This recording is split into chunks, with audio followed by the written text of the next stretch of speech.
Greetings, friends. Rudix here with another episode of Is This Game Scary? This week I'll be talking about the game Left Alone. Friendly word of warning that, as always, this video may or may not possibly contain spoilers about the game, and if you haven't played it yet, then you've been warned.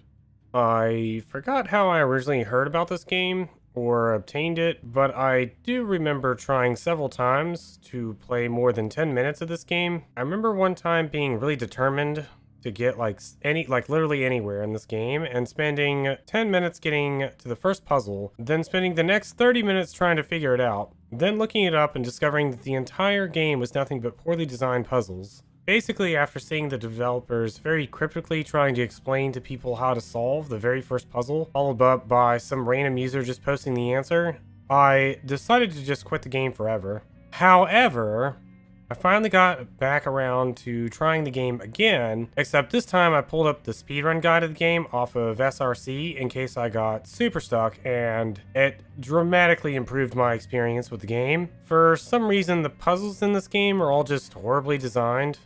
Like, I get where they were going with some of them, and I was able to come up with numbers, but then the order in which you had to put those numbers never made sense, and eventually it was like, why would anyone torment themselves with this? The only scary part of this game is knowing that someone out there unrelated to the developers really heckin' loves this game and wants more of it, which is probably the only scary part of this game, because I very quickly realized that you just can't die in this game because there's absolutely nothing out there. Like, you go into the school, and as you progress through proper events, weird and crazy noises occur here and there, but if you aren't progressing, then literally nothing happens.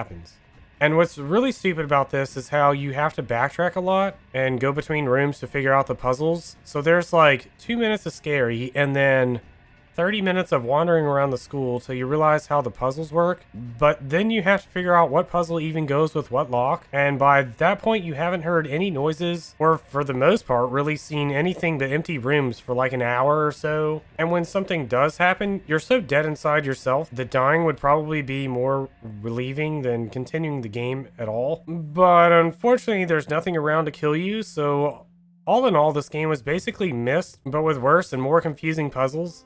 And in fact, I probably should have just played Myst instead, because at least the atmosphere in that game is spookier than Left Alone was. Like, honestly, I would have given this game some credit for trying to be spooky, but after spending an hour of trying to figure out puzzles that didn't even make sense after seeing what the solution was, I was so brain dead that anything they were going for was completely lost on me.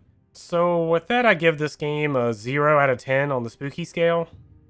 It just wasn't ever scary, and was a mediocre walking simulator with poorly done atmosphere. And even for like a regular review of the game, I would give this 2 out of 10, maybe, I guess. Like I mentioned earlier, I got all the right numbers for the codes. Like, that part made sense.